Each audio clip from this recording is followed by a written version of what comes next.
Good afternoon, America. Brian James Blem here. I want to welcome you back to another episode of What the Fuck's Up. On this show, if you watch it, you know I talk about language. And so today I want to continue to talk about language. I want to talk about one word in particular, and that word is gaslighting. Now, what is gaslighting, right? You hear it all the time. Well, he was gaslighting me, and she gaslights me, and, my boss gaslighted me, right? The gaslight, folks, is to psychologically manipulate someone or an entire group of people over typically a long period of time to get them to challenge what they can see in front of their face, to get them to internally in their own mind challenge their own memories, to challenge their own experiences. It's a way to make people feel emotionally and mentally unstable, as if they don't know what is true and what is not. And so, to gaslight folks, that is the primary function of the cybersecurity and infrastructure security agency created by the National Security Agency under Susan Spalding. To gaslight folks, to make you challenge your psychological view of the world, your memories, what you have seen with your own eyes. Pizza boxes covering election department windows so you can't see in, with them to come out with results saying, oh yeah, Joe Biden won, when you knew from your own eyes, from your own experiences in your community, that there's no way in hell Joe Biden won. That is the ultimate gaslight, folks. And that is what your government was doing to you in 2019 in the run-up to the 2020 election and beyond.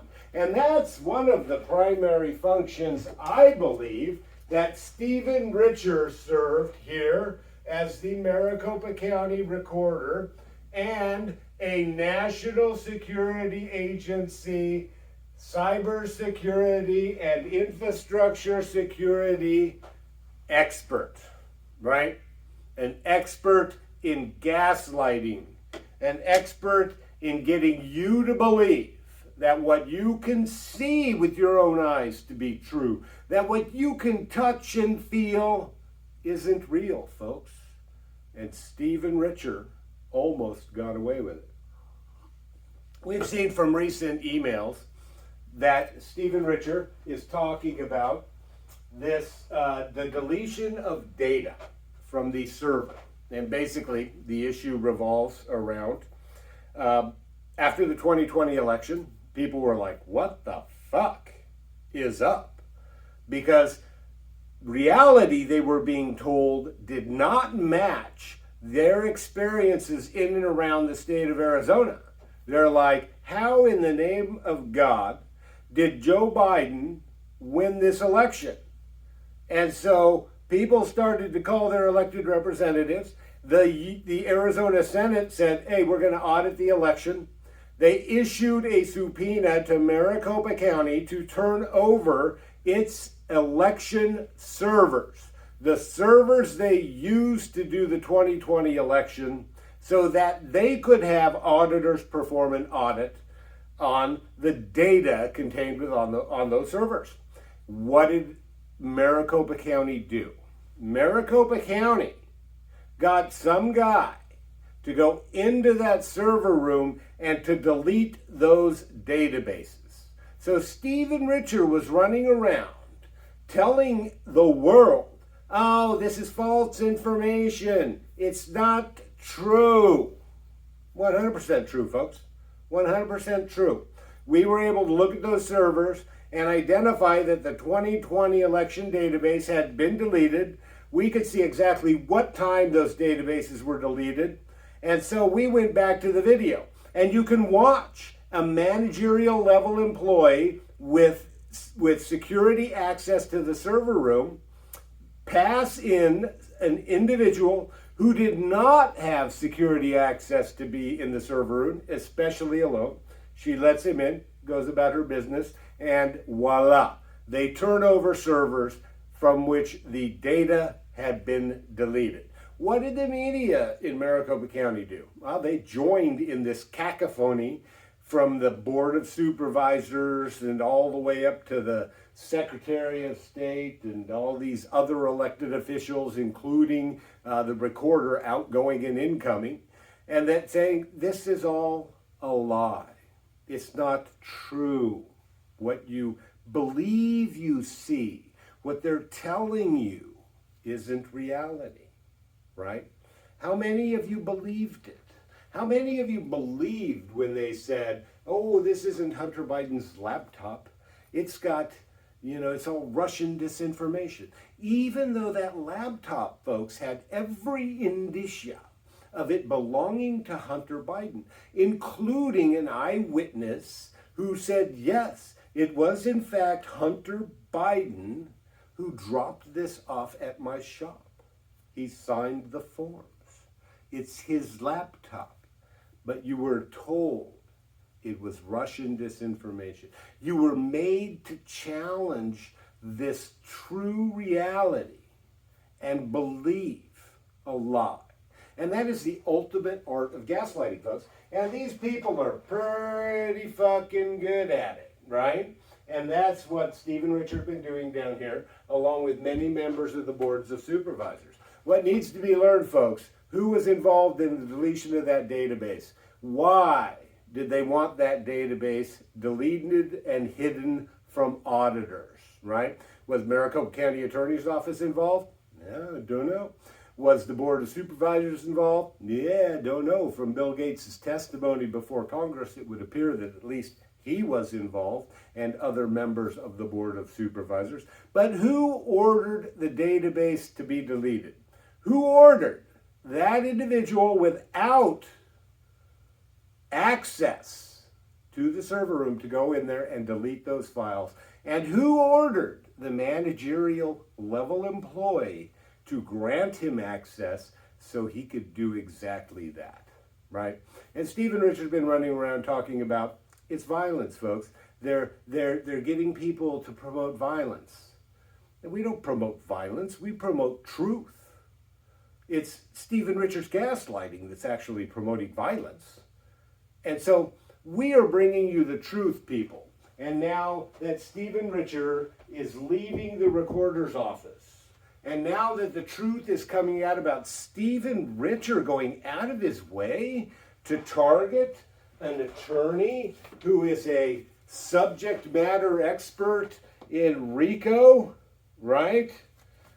Racketeering, organized criminal behavior, for him to target such a man, to have him removed as a faculty member at ASU, supposedly a prestigious university, to have him removed potentially from the State Bar of Arizona as a practicing lawyer.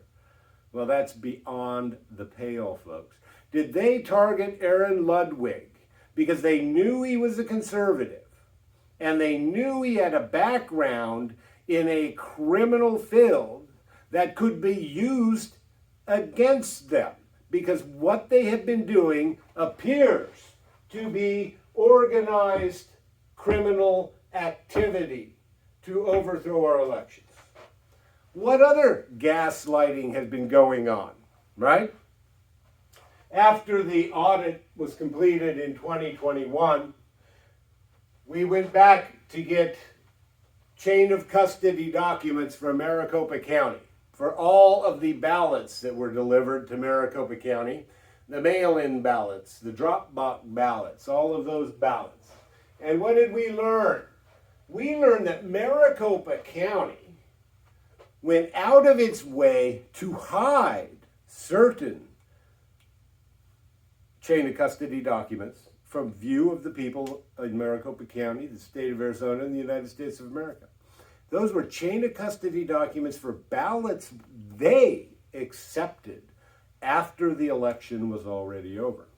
And so there were approximately 20,000 ballots delivered to Maricopa County after the 2020 election was over. 18,000 the day following the election. And what did Maricopa County say? They initially came out and made a statement that made it clear they violated Arizona law by accepting those 18,000 ballots on the day after the election. And then they recanted that statement and came back out and made another statement that said, oh no, we had these all along. Yeah, we had them at MC Tech. We just hadn't delivered them yet, right? Just sitting on, 20,000 ballots. That's what we call gaslighting, folks. That's what we call gaslighting. Go to the 2022 election, right? Stephen Richer himself acknowledges in an email that he wrote to the Board of Supervisors that he could not reconcile. He could not account for where 16,000 ballots came from. 16,000 ballots. It's a lot of ballots, folks. He couldn't account for where they came from. And so Maricopa's chain of custody records show well over 30,000 ballots could not be accounted for by Maricopa County. And what did they tell you? What has the county told you? Oh, well, you shouldn't have told your voters just to vote on election day. You should have told them to come and vote early or whatever. It's your fault because you told them to wait to election day, right? That was one of their, cop-outs, their gaslight cop-outs. What else did they say about all of these ballots they can't account for? Oh, we just did estimates of ballots before we sent them to run back. We didn't actually count them all, which A, is an admission they violated Arizona law at the time. But B, it's gaslighting, folks. It's designed to get you to believe that, oh yeah, we can trust these people. We can trust States United. We can trust Katie Hobbs and her election director who works for States United, a left-wing anti-Trump organization that was created specifically, like Mark Elias, to get involved in our elections on behalf of these left-wing extremist causes and people like Stephen Richer, as he gaslights the people of the state of Arizona. So folks, your government has been gaslighting you. The truth is slowly starting to come out. We are going to continue working tirelessly to ensure that the truth of 2020 is brought before the American people so they can get their psychological wellness back. Because you have been gaslit for so long, it has gotten you to question reality in profound ways. And so our ultimate goal is to restore America's psychology, to restore its mental health, so that when you see something happen, you're not questioning what's happening. And with that, I say peace.